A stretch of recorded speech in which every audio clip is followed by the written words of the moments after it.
इशफाक साहब, पीआईए की निजकारी की बात हो रही है और जो हाईएस्ट बिड सामने आई है वो 115 अरब रुपए की है। क्या कहेंगे आप इस पर?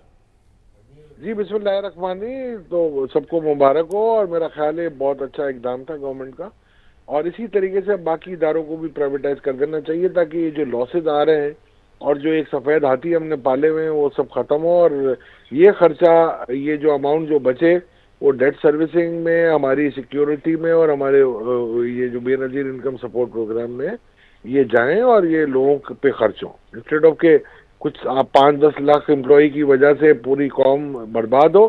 ये खर्चा गरीब लोगों पे होना चाहिए, 25 करोड़ आवाम पे होना चाहिए। बिल्कुल आप सही कह रहे हैं। 75 अरब रुपए के सालाना अगर लॉसेज होंगे तो फिर बेहतर ऑप्शन यही है कि निजकारी कर दी जाए। अब आप क्या समझते हैं कि इस निजकारी के बाद जो सरमायाकार हैं उसकी भी और साथ में जो निजकारी है उसकी भी नई राहें खुलेंगी, क्योंकि इसके बाद पावर सेक्टर की भी बात हो रही है कि उसकी निजकारी भी होनी है। देखिए, आपको शायद अंदाजा होगा कि ये तो हमने 2017 में सारी प्राइवेटाइज करने के लिए शुरू हो गए थे हम, और ये खत्म हो जाती उसी वक्त। पर मेन मसला ये हुआ कि उस वक्त की जो अपोजिशन थी उसने कोशिश ये की कि उसमें रुकावटें डाली जाए और पाकिस्तान की मईशत पे काली जरब लगाई जाए, और उसी वजह से आपने देखा होगा पीआईए को भी हमें डेफर करना पड़ा, सारे डिस्कोस जैनको सबको रोकना पड़ा था। निजकारी के अमल जिस तरीके से आगे बढ़ रहे हैं, आपको क्या लगता है कि आने वाले वक्त में जो अगला साल होगा पाकिस्तान की मईशत के लिए, या इस फिस्कल ईयर की अगर हम बात करें तो इसके आखिर में पाकिस्तान की मईशत कहाँ खड़ी होगी और किस हद तक बेहतरी आ जाएगी? ये बरामदात की तो आप मुझसे बात ही ना करें। आपके पास एक्सपोर्टेबल सरप्लस है ही नहीं। आप ये देखें 2022 में आपने सबसे ज्यादा एक्सपोर्ट जो आपने किया था 32.52 बिलियन आपने एक्सपोर्ट किया था। ठीक है जी,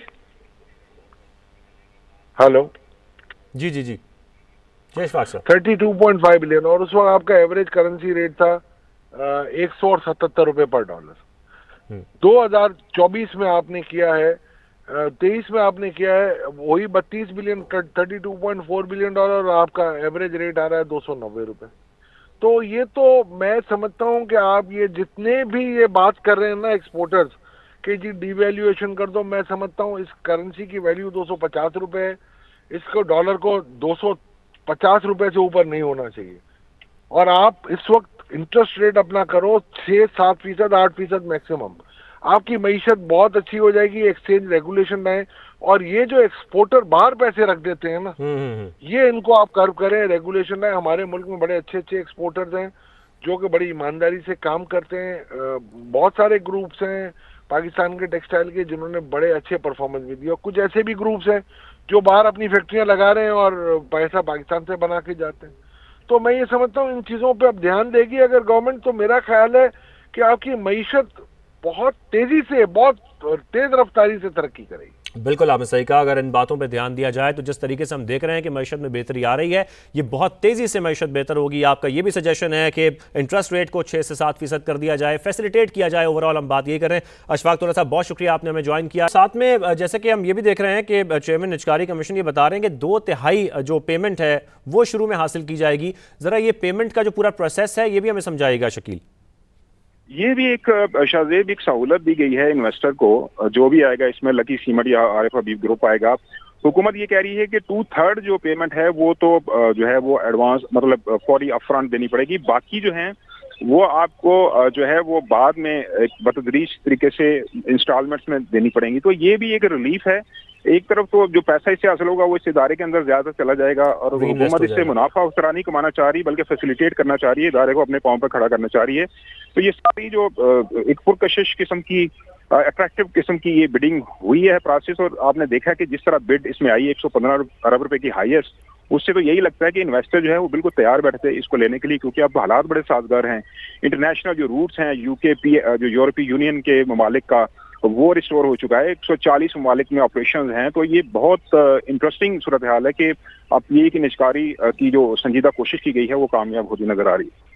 कामयाब होती दिखाई दे रही है। और जैसा कि हम ये भी देख रहे हैं शकील के, अगर 92.5% की बात हो रही है कि री इन्वेस्ट होगा और 115 अरब रुपए की बोली लग गई है, जो कि जो एक्सपेक्ट नहीं की जा रही थी, तो फिर यही देखा जाएगा कि तकरीबन 100 अरब के करीब पैसे जब री इन्वेस्ट होंगे पीआईए में, तो आप बिल्कुल सही कह रहे हैं कि स्ट्रक्चर भी बेहतर होगा, ओवरऑल नए जहाज़ों की इंडक्शन भी की जाएगी। तो जब हम आने वाले वक्त में ये कह सकते हैं कि चंद सालों में पीआईए ना सिर्फ अपने पाँव पर खड़ा होगा बल्कि बहुत अच्छा रेवेन्यू जनरेट हो रहा होगा हमारे मुल्क के अंदर ही एक ग्रुप में। शाहजेब, इसके अंदर एक और भी चीज है कि खाली पीआईए का जो ऑपरेशन है बिजनेस ऑपरेशन नहीं है, बल्कि कुछ प्रॉपर्टीज हैं जो कि इन इन्वेस्टर्स को या बिडर्स को दी जाएंगी, जो क्वालिफाई करेगा, जो बिड कामयाबी से जीतेगा। उनमें इस्लामाबाद का ऑफिस है पीआईए का, बड़ी अच्छी जगह पे है, ब्लू एरिया पे, उसकी प्रॉपर्टी है। फिर इस कराची के ऑफिस है पीआईए के, इसके अलावा रावलपिंडी में है, और तकरीबन 5 प्रॉपर्टीज हमें बताई गई हैं कि बड़ी अच्छी प्रॉपर्टीज हैं जो कि साथ इनको दी जाएंगी। ये इसका पार्ट है इस निचकारी के प्रोसेस का। लेकिन जो न्यूयॉर्क में होटल रोजवेल्ट है उसको का बाद में निचकारी उसको गिरा के उसको तामीर करना है, वो एक अलग है एंटिटी। एक और इंटरनेशनल होटल है पीआईए की मलकियत, वो 2 छोड़ के बाकी 5 प्रॉपर्टीज जो हैं वो ये साथ ही हैंड ओवर की जाएंगी। तो मजमूई तौर पर अगर आप देखें तो इतना साजगार फीजिबल एनवायरनमेंट दिया गया है इन्वेस्टर्स को कि ये यकीनन अब समझ आ रही है कि इतना ज्यादा इंटरेस्ट क्यों शो किया गया, क्योंकि पूरा ड्यू डिलीजेंस का प्रोसेस हुआ, कई महीने चला, जांच पड़ताल की गई, उनको डाटा बैंक तक रसाई दी गई, उनको विजिट्स कराए गए, उनको एसेट्स बताए गए, लायबिलिटीज बताई गई। तो ये एक बड़ा लंबा चौड़ा प्रोसेस था, तवील प्रोसेस था। उसके बाद इसको अब आज इसकी बिडिंग की गई है। तो अब देखना यह है कि आगे चलकर किस तरह ये एक्सपेंड करते हैं और कितनी अहम होती है। एक और चीज अहम आपको शाज़े बताता चलूं कि आप देखें कि जो रीजनल एयरलाइंस हैं जिसमें गल्फ है, एमिरेट्स है, उन्होंने इसमें पार्टिसिपेट नहीं किया बिड में, क्योंकि वो चाह रहे थे कि ये पीआईए ऐसे ही रहे, क्योंकि अगर पीआईए अपने पांव पर खड़ा होगा तो फिर उनके साथ कंपटीशन बढ़ेगा। तो उन्होंने कोशिश ही नहीं की इसमें पार्टिसिपेट करने की। तो अच्छी बात यह है कि पाकिस्तान के अपने जो डोमेस्टिक बिजनेस ग्रुप्स हैं उन्होंने इसमें पार्टिसिपेट किया और भरपूर तरीके से पार्टिसिपेट किया है। और शकील, हम ओवरऑल अगर इकोनॉमी की बात करते हैं, निचकारी जिस तरीके से हो रही है, तो नए मौके भी पैदा होंगे, सरमायाकार अब मजीद इंटरेस्ट लेंगे, मुख्तलिफ हम देख सकते हैं आने वाले वक्त में मजीद निचकारियाँ भी सामने आ सकती हैं। देखिए शाहजेब, ये जो इकोनॉमिक रिफॉर्म्स का प्रोसेस है बड़ा टाइम टेकिंग है। IMF प्रोग्राम के अंदर है, हम $7 अरब का प्रोग्राम है, 3 हम इंस्टॉलमेंट में ले चुके हैं, और उसके अंदर भी मेंशन किया गया है पूरी टाइमलाइन। हुकूमत कह चुकी है 24 से ज्यादा इदारे हैं जिनकी निचकारी करनी है, और अब ये पीआईए की निचकारी हो जाएगी कामयाबी से। तो उसके बाद जो अगला प्रोसेस है वो बड़ा इंटरेस्टिंग है। बिजली की तकसीमकार कंपनियां हैं, पहले मरहले में 3 की निचकारी की जाएगी, फिर 3 गैपकोज हैं उनकी निचकारी होगी, और इसके अलावा फर्स्ट वुमेन बैंक की ट्रांजैक्शन आपने देखी, और इसके अलावा house building finance corporation, jewellery stores को डीलिस्ट कर दिया गया, और कुछ और इदारे हैं। तो पावर सेक्टर बड़ा अहम होगा अगले मरहले में। बिजली के शोबे में बहुत ज्यादा नुकसानात हैं, आवाम को भारी बिल भरने पड़ते हैं।